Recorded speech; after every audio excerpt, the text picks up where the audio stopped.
Support for Paradox comes from the Timothy Center, your online counseling center, no matter where you live. The Timothy Center is a marriage and family counseling facility in Austin, Texas, offering distance consultations for those that live outside the Austin area. If you have questions and you'd like to consult with Jimmy, Josh, or one of their licensed professionals, visit them at timothycenter.com.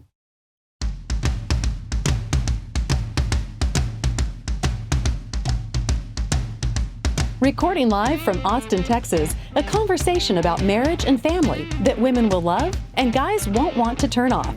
Dr. Jimmy Myers and Dr. Josh Myers are a paradox. Before we get rolling, we've got to give a word of condolence to our extraordinary, award-winning, internationally recognized producer, engineer, audio savant, William Myers, Uncle Billy. It would be so funny if it wasn't funny. He had like a blood infection, like very sepsis. sick. Yeah, so we release and we have this pomp and circumstance, fanfare, build up to our release, and then we just stop for several weeks. Who gets a blood infection? Our producer, the first week I told him dropped. the sex vacation to Thailand was not a good idea. And what does he do? So he gets a blood infection, I guess. But he was in the hospital. He's out of commission. The past few shows we're releasing probably mid-March. The last few shows have been produced by an unnamed person. Not only unnamed, unknown. Unknown at this point. At this point. But we will find them this week. Yes, by the time you hear this wonderful person would have mixed several shows. And Billy's probably back on the job by the time you hear this. Yes, exactly. So anyway, Billy get well, and new engineer-producer, welcome to the Paradox family. Yes. So today we are talking about a tradition. And did you sound Russian? Yes. Okay. From Fiddler on the Roof. Tradition. Come on, do not look at me that way. Mm-mm. Fiddler on the Roof? Yeah, of course, Fiddler on the Roof, but not tradition. I won't. One day more. No, that's La Miz. I know. I'm happy, oh so happy. Happy and gray. What's that song from? My Fair Lady? Is it? I'm so pretty. It's Cheer not happy. up, Charlie. You're just a little boy. Charlie and the Chocolate Factory. That's not a music. Oh, you bite your tongue. All right, so we're talking about family rituals, like sitting around singing show tunes. As Josh and I have done, since you were just a tyke. Just 37. Just a knee-high to a grasshopper, we would sit around singing show tunes, especially Cats.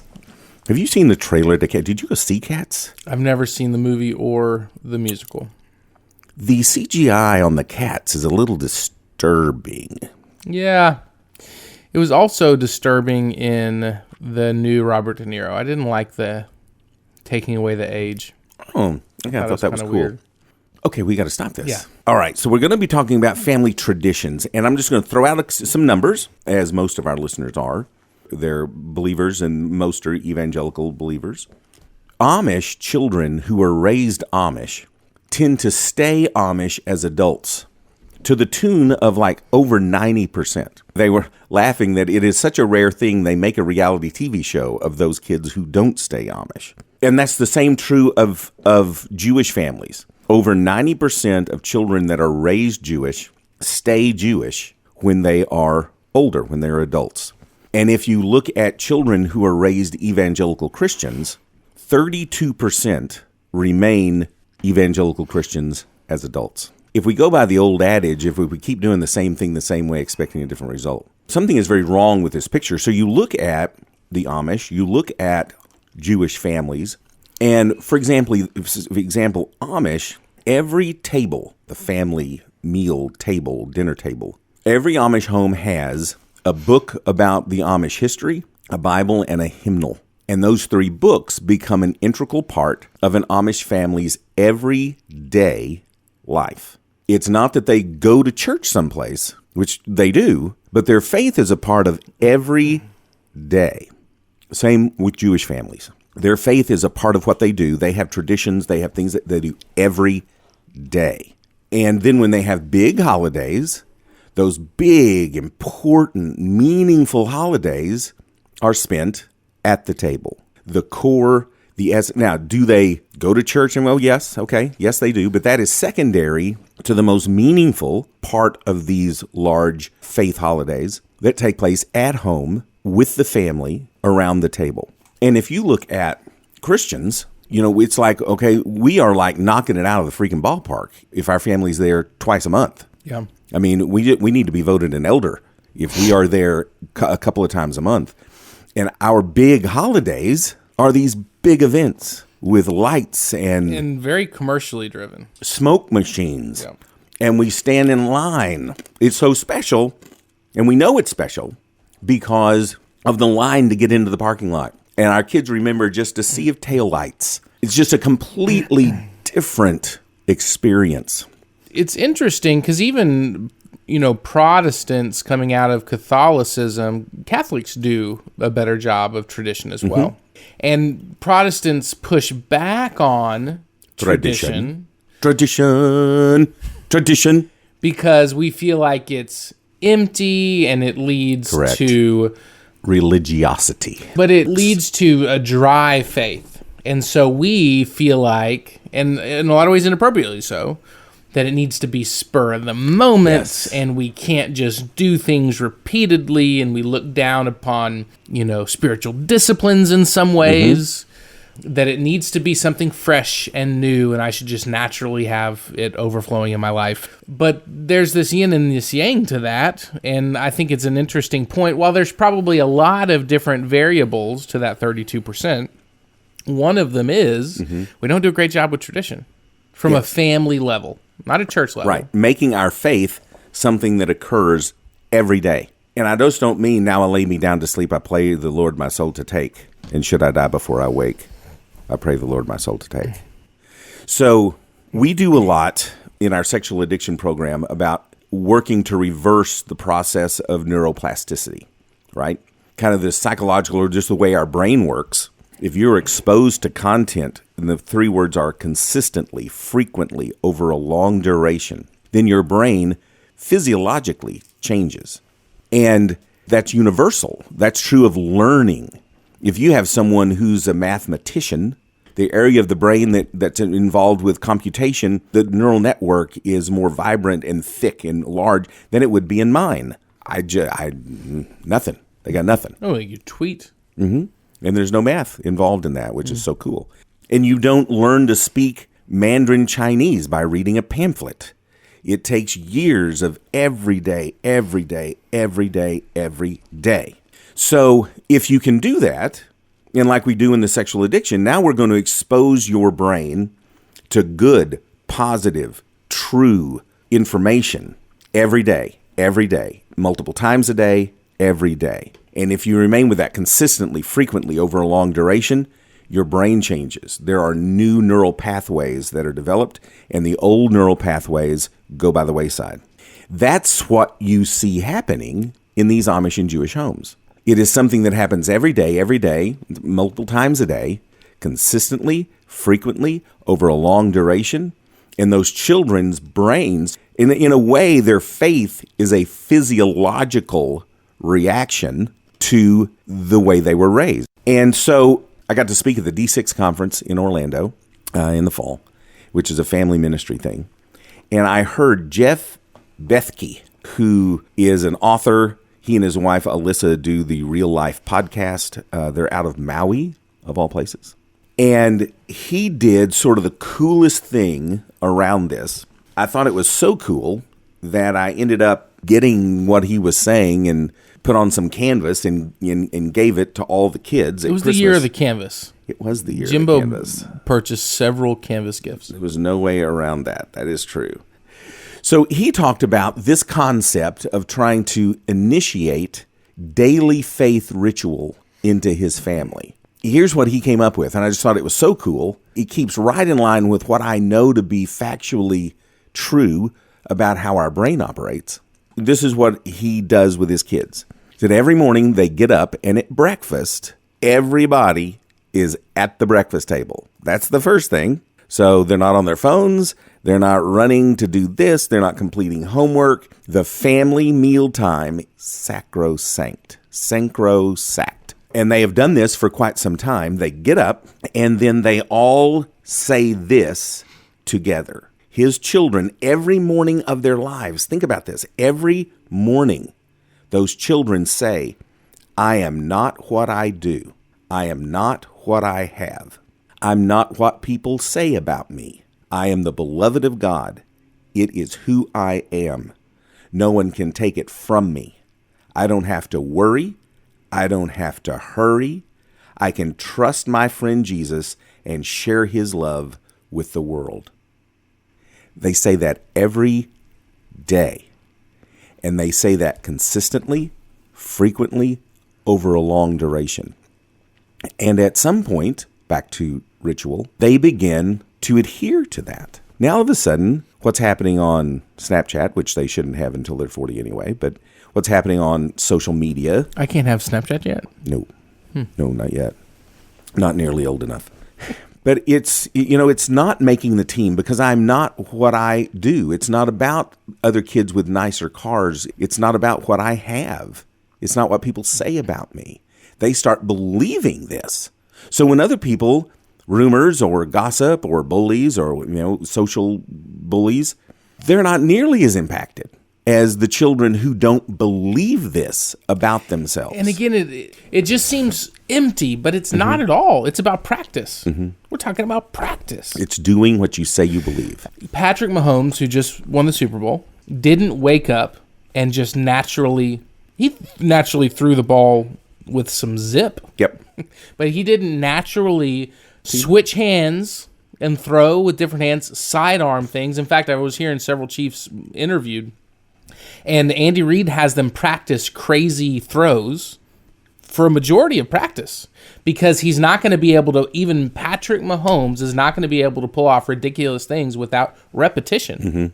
And so it's not empty that Patrick Mahomes sit there and just practices throwing. It's what produces muscle memory to be able to produce the desired results. I saw the football life of Tony Romo. Same deal.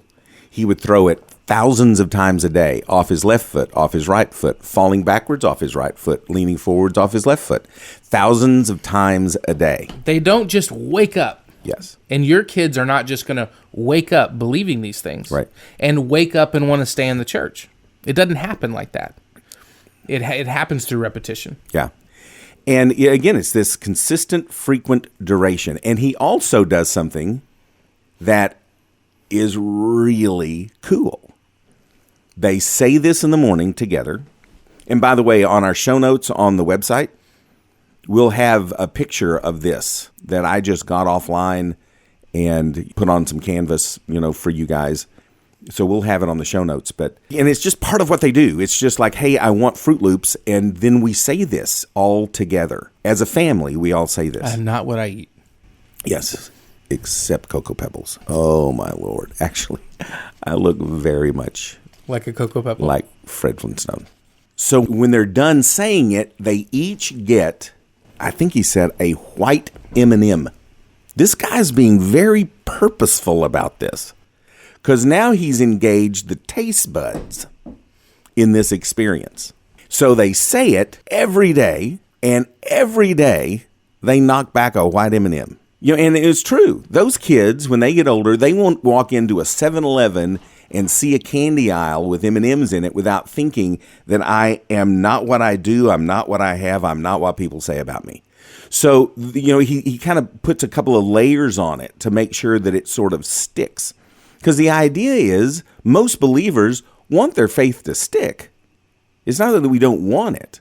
But doing something like this consistently, frequently, over a long duration, it's a lot of work. It's intentional. It is not, we wake up, as soon as we wake up, we are fighting to put out fires and merely survive until we collapse back in bed at the end of the day. And that we survived, we rack it up as a good day. Our families have to be more than that. So without ritual as a founding principle of the family, we get more chaos. And so when we've got to be more intentional and purposeful. And if our lives are just so chaotic that we can't implement daily ritual into our family and to our children's lives, then, if you're too busy for the things that God deems important, then you're busier than God ever intended for you to be. And therefore, get out of band that they practice at 4 a.m. every day for 5 or 6 hours. Get out of it. Stop it. Cut back. My kid is going to play one sport a year, one sport. And then the rest of it, we're going to do something else, and we're going to do something as a family. We're not, as soon as they're able to get out and get away from us, we don't encourage our family just to split in 20 different directions. That's parents allowing culture, letting society dictate the pace of our family. And so this is about slowing it down and being purposeful. And being purposeful. And, most of our shows that we talk about, I'm actually really good at. Most 99%, absolutely. I naturally do the things we talk about. But this one I'm not so great at. I think my wife is really great. There's a prayer that she has prayed over our children every night. I was just trying to find it. We'll post it on our show notes. But that prayer, she's great at reading every night with our kids, where I just want to go to bed. It's like, ugh. So I think Katie's really good at this. I'm pretty terrible. And so this certainly is convicting, because I can see if the tyranny of the urgent applies in this conversation. If you're just constantly doing what's in front of you without purpose, it leads to chaos, and it leads to, you said what, 32% of kids that stay within the church. Yeah. And if you look at so many evangelical homes, they get home, the third or fourth grader is staring at either their phone or their parents' phone. They go from staring at their phone, doing whatever it is, watching, YouTube Kids, to back in their rooms, doing whatever homework there is, back playing video games, watching Netflix, eat. It's just this disjointed, and our faith occupies about 1/10 of the 100% of our lives. And then we're curious and we're slightly upset when our children don't follow us in the faith. We've not done a lot to bring them along. It's almost like kids that 32% is like, other than the leading of the Holy Spirit, dumb luck that they made it out of our houses adhering to the faith. So, and you might be sitting there and you have high schoolers and you're thinking it's too late. It's never too late. You just start. Not at all. You just start wherever you are. You just start. And they'll look back, whether they're graduating this May and they only have 8 more months in your home, they'll look back and see a radical change and more purpose in your home, and be appreciative of the 8 months they got. Yeah. They don't have to be 6 to make this change, or 2. Yeah. And so you can institute being more purposeful and practical, and instituting more rituals within your home. Bingo. Which the saying is just an idea. The prayer that Katie does each night is another idea.